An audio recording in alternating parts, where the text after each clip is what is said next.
Hey there, I'm Greg Finn. And I'm Jess Budd. And it is officially Marketing O'Clock here on January 25th, 2019. Remember, you can catch our famous Friday news shows live without a net on YouTube in the mornings on each and every Friday, or you can consume us at your leisure with your favorite podcasting player.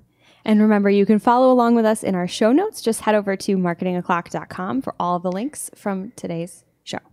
First up from this week's digital marketing news, an article from SparkToro. Rand Fishkin over at SparkToro did a little collab, as the kids call it, with JumpShot and pulled some data and created an article called Google's European Monopoly and Shrinking Click-Through Opportunities. While the title said Europe, this was really a nice look at Google in general. And the argument was about Google being a monopoly. And to me, I think the scarier thing was what the data actually showed. And a few different points that I'll pull out from here is that Google properties combine for 93.4% of all US searches and 96.1% of search in the EU and the UK. That's a lot. That's almost 100, because I do the math here. Those are high percentages. I might have to check your math, carry the 0, carry the 1, make sure it works. But another really interesting aspect of this article was breaking down and looking at organic click data versus paid click data versus non-click data. You may recall a few months back, they looked at and analyzed some of that non-click data. But they compared 2016 with 2018. And in 2016, the organic click-through rate was 62.7% in the US for desktop. And it went from 62 down to 60.4 in 2018. Now, the other thing that was really interesting is paid went from, in 2018, from 6% in 2016 down to 4.6% in 2018. But mobile is where the information was really, really interesting, where paid clicks on mobile in 2016 made up 3.9% of all of those clicks that occurred on Google. And in 2018, that number jumped up to 8.9%. It more than doubled, which is crazy. And I had a little note there, oh, jeepers, that we went up to 9% on mobile is coming on those paid listings. And again, that's US only. There's a ton more information. Go check it out and look yourself to see that. And then if you are studying close at home, you're noticing some of my numbers don't add up. I can't say everything here, but there's a bunch of non-click data and all that as well. So look at it. It's really interesting. And Jess, did you ever watch the show on ESPN called The Sports Reporters? No. Okay. I mean, no. So such a big sportster that you are.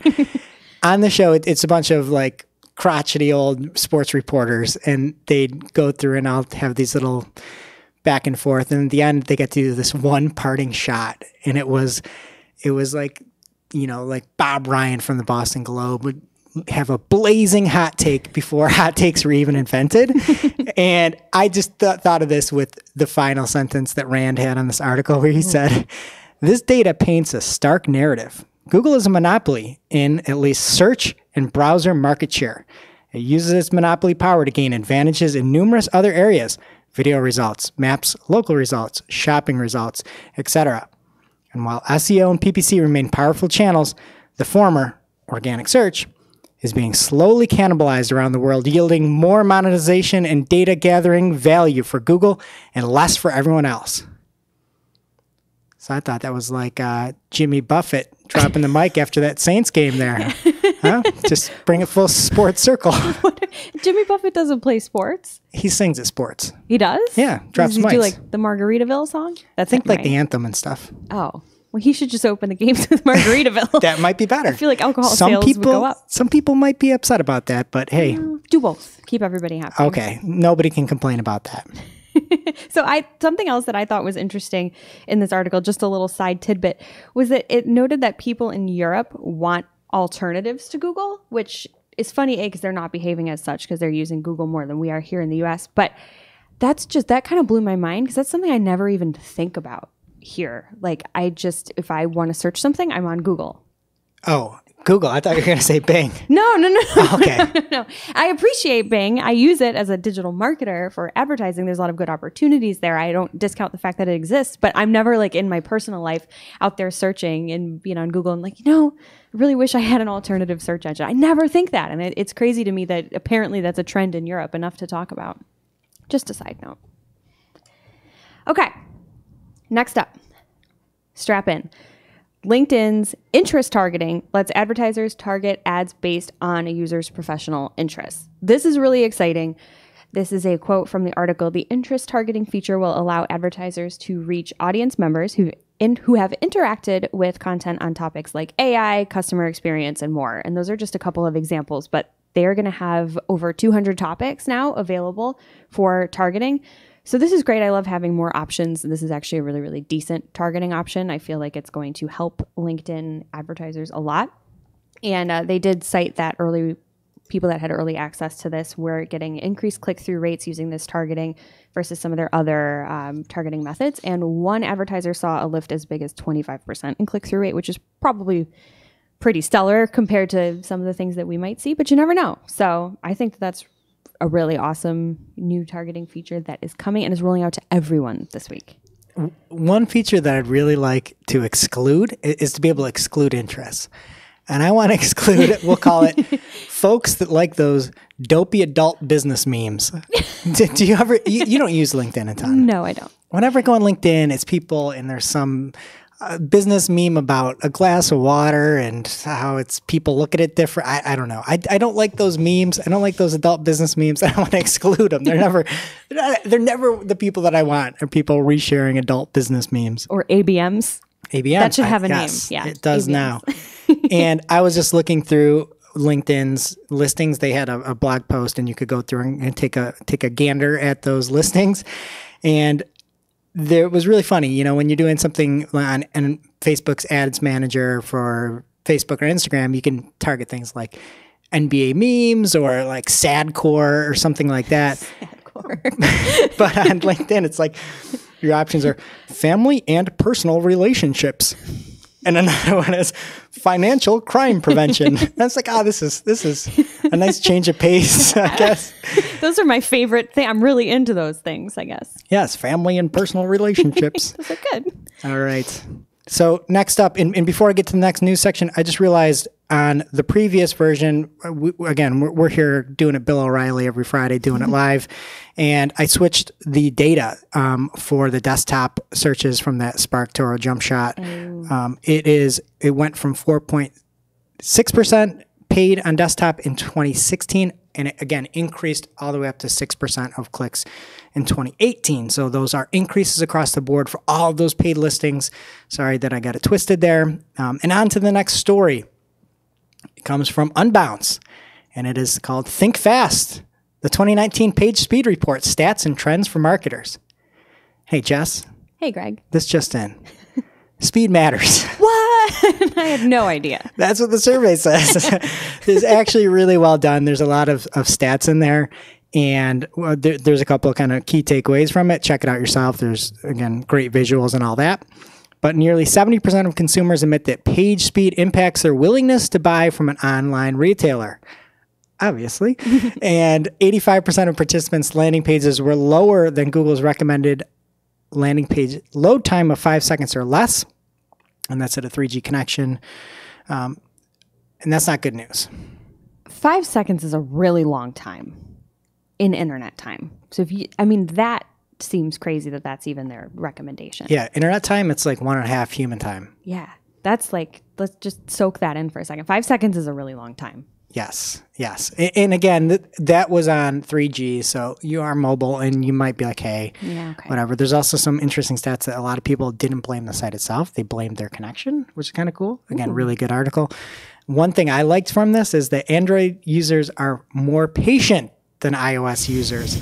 Of those that would wait 1 to 3 seconds for a page to load, 64% were iOS users that they would only wait 1 to 3 seconds, while 38% were Android users. So iOS folks are a little bit more impatient, and also East Coasters are much more impatient. Yes, they're less likely to buy.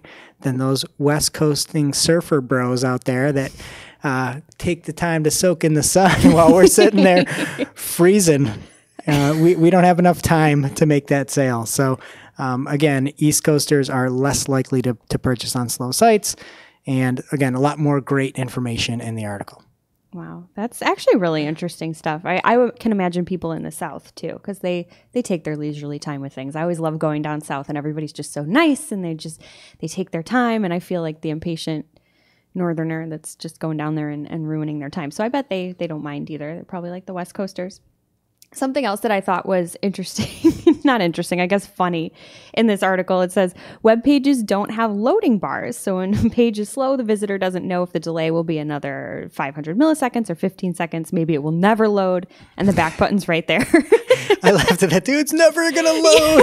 Yeah, right. What are you doing? You're sitting there and you're like, oh, man. Haven't you had that moment, though? I'm just like, forget it. It's not loading. I have. When you're trying to buy something, you're like, oh, my God. Yeah, no. It's usually not landing page based. Well, landing page based, I'm like those Eastern Northerner non-surfer bros. Fair enough. I need it to load quick. Well, I think we should have loading bars for everybody. That's my 2019 initiative. Everyone gets a loading bar so you know exactly when your content is coming. I love the anticipation. I concur. No, it's not a good idea. Nobody do it. What you should do, though, is pay attention if you're advertising on Reddit. There are big changes coming on Monday, and this got us really excited when we read about it here because we use Reddit for some of our clients, and there are some big, important, exciting changes. Jess, that was a perfect opportunity not to say read about it here, but Reddit here. Oh, man. For one. You win. One joke for Greg. So when we read it, I'll use it again. When we read it, this is what it said. They are making changes to provide more bidding options to help you meet your goals. Here's what's coming.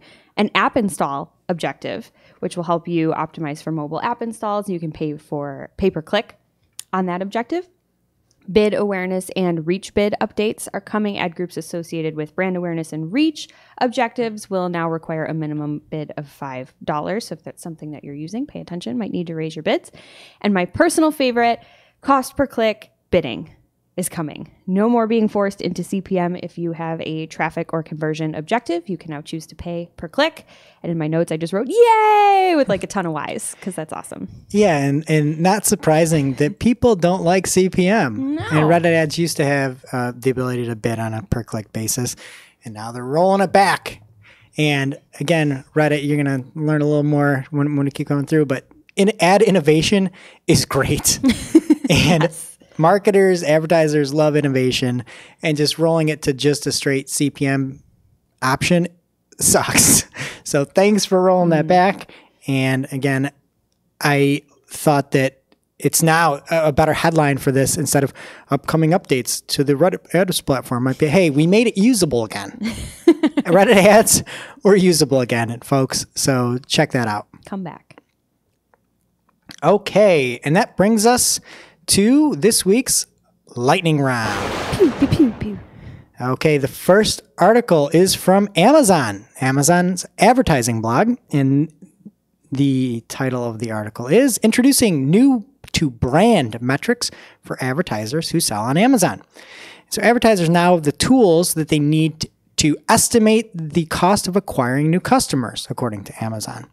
They can identify the most efficient channels and tactics to achieve their campaign goals, thanks to a new set of metrics called New to Brand.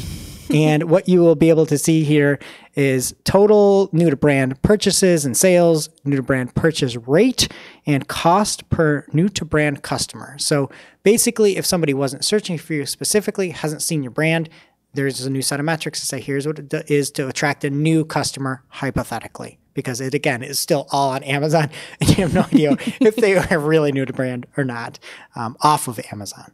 Fair enough. I'm loving all the news this week because it's mostly about, not mostly, but there's a lot about new features for advertisers, and Cura is on that list as well. They're giving us some new toys. They announced a couple new features, custom conversions. It's nice. Custom conversions, like what? So instead of just having one conversion, now you can set up several conversions, and they can be different. They are custom conversions, kind of like what you would have in like Facebook ads or something like that. I mean, that's wonderful. I know. And I always see news of something like Twitter stole somebody from an ads over at Pinterest. Somebody needs to steal Cura's entire team. That innovation lab we talked about a few weeks back. It's amazing. It's amazing. They're doing some really good stuff. So on top of the custom conversions, they're also adding keyword targeting. This is pretty cool too. You can target keywords. You don't have to target specific questions anymore. If the question and the answers are related to a specific keyword that you're targeting, you can now target that even if it's not actually, the keyword isn't actually in the question. So that's huge. It's huge. Nice. And I am going to go answer some Cura questions out there right now. I'm going to go look and see if there's any questions for what's the most innovative ad platform. I'm just going to go answer them. It's Cura. You're on it. You're on it, folks. Stay here. Next up, Google tells some advertisers that it will handle their campaign management. And I believe Aaron Levy on Twitter had seen this, and Ginny Marvin reported over at Search Engine Land. And the message was, we'll focus on your campaigns so you can focus on your business. And that Google will automatically, and I believe it's a 7-day period, that if an advertiser doesn't opt out, Google will be able to automatically optimize your Google Ads accounts for you. And just one little quick message here for Google. Me focusing on my business is me focusing to click that off so that you are not doing my advertising for me, because we all know how great AdWords Express and all the other Google platforms are that are completely automated. This is a terrible idea. There was something from a Google spokesperson that said our sales teams are always looking for ways to help customers get the best results from Google Ads. We are rolling out a pilot program that we believe will help businesses optimize their accounts. As always, we build customer feedback into the final product. Customers are in full control of the account and can accept or reject recommendations as they desire.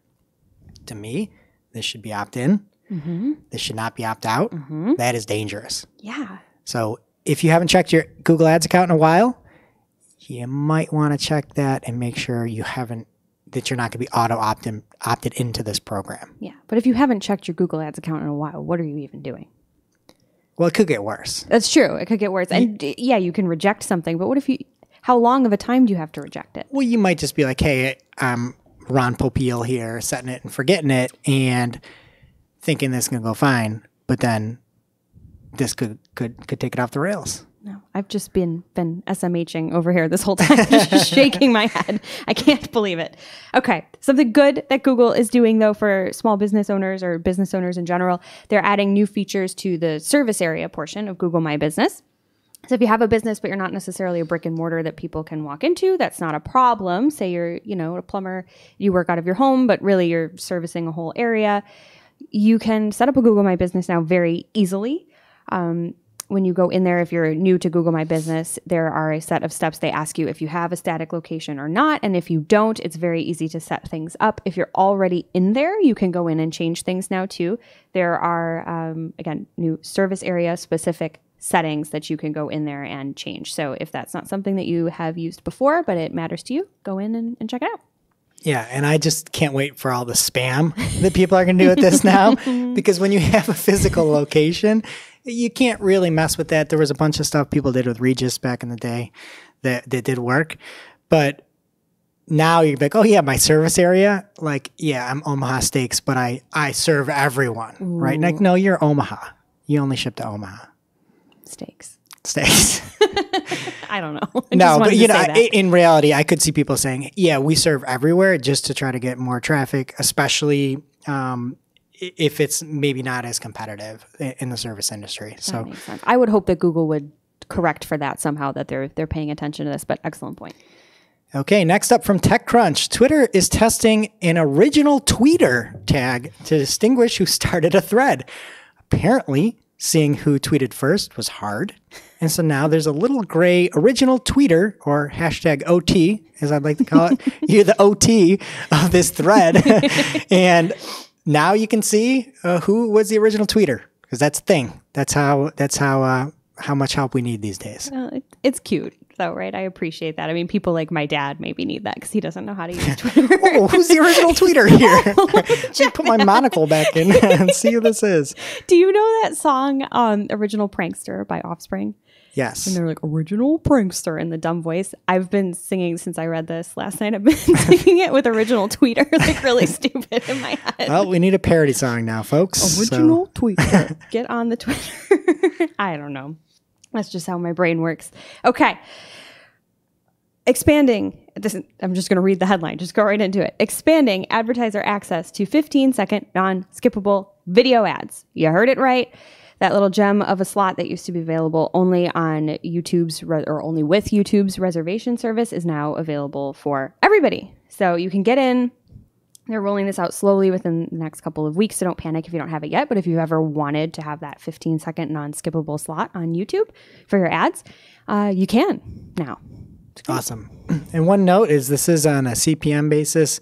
So just because you have access to it now doesn't mean it should be exclusively what you use. Check and test, folks, and see what works for you. Always. And next up, Google may break ad blockers with an upcoming Chrome change. And Google has a plan to improve, quote, the Chrome web browser and has triggered an explosion of concern that could cripple some extensions. And again, one of the main points in the improvement of Chrome is to help stop some malicious things. But in doing so, they may start blocking many things that are already blockers. So I know that one of the biggest extensions out there that could be blocked is uBlock. Origin is one. Also Ghostery, which I'm a fan of. Me too. Other password managers, so on and so forth. So people are kind of up in arms because yeah, it would make sense that you block ad blockers if you get your revenues from ads. And then they're only going to block the really malicious ones that they've said is malicious. And then who are you to say what's malicious? And it's a whole big hypocritical circle. Man. Well, I'll tell you what's not malicious. They reference in here, which I didn't know existed, maybe you did, the Chrome extension Make America Kitties Again, where they swap out pictures apparently of Trump with kittens. I think it's amazing. I think we should just have a Chrome extension or just have the internet have an option that you just toggle on and off that swaps out every image for kittens. Anything that's not a cat, just swap it in for kittens. That's not bad. I think that would make the internet better. Yeah, I agree. I agree. While we're talking about ways to improve things. Okay. It just made me sad. I remember when Chrome first came out, it was great. And now you got people like Corsair tweeting all these funny jokes about Chrome just crushing your memory and they're talking about blocking the blockers now. It's a sad day. I gotta start using a different browser. Does that qualify as an adult business meme? Yeah. Oh man, I just blocked myself on LinkedIn ads. Gosh darn it. Okay. Real quick here. Facebook is making some updates to better handle pages that violate its policies. They are making pages, quote, more transparent and accountable.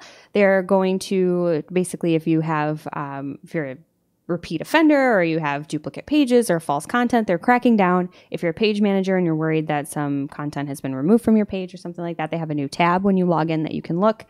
I mean, if you're out there being fake or rude or malicious, just stop it. But if this applies to you, check the show notes, read all about it. I don't know. I feel like our listeners are more savory than that. I just feel like I feel like everybody now in America has like their own truth that doesn't matter about what science is. And it's like, this is what it's going to be. Okay, now we're going to verify what's real. This is what we've come to. Like and then here's the other thing, like, what about memes? Most of these memes are like made up jokes. So you'd have to verify that. It's like, hey, that's not true. That's not really Mark Zuckerberg's head on that meme, like whatever. Oh, okay. No. Well, that brings us to this week's WTH. WTH. And this week's WTH comes from TechCrunch. And the name of the article is Facebook is secretly building LOL, a cringy teen meme hub. And meme hub usually sounds good, but according to TechCrunch, multiple sources can confirm that Facebook has spent months building LOL, a special feed of funny video and GIF-like clips. There are categories like For You, Animals, Fails, Pranks, and more. These are pulled from newsfeed posts by some of the top meme pages on Facebook. This is news. What is this? LOL is currently in private beta with around 100 high school students. That's a small number. who signed a non-disclosure agreement with parental consent to do focus groups and one-on-one testing with Facebook staff. Ew. Like, what are you doing? Like, you're rounding up 100 high schoolers talking to their parents and doing one-on-ones about your LOL meme hub? I mean, do you think those kids even feel cool about it? Because the kids aren't on Facebook anymore, right? Yeah, but I don't know. And then also, can't you automate this somehow and be like, hey, if there's anybody on Facebook in this age group, like they like these memes, like what do you need to do? Like, what is happening? Is anybody out there? Please.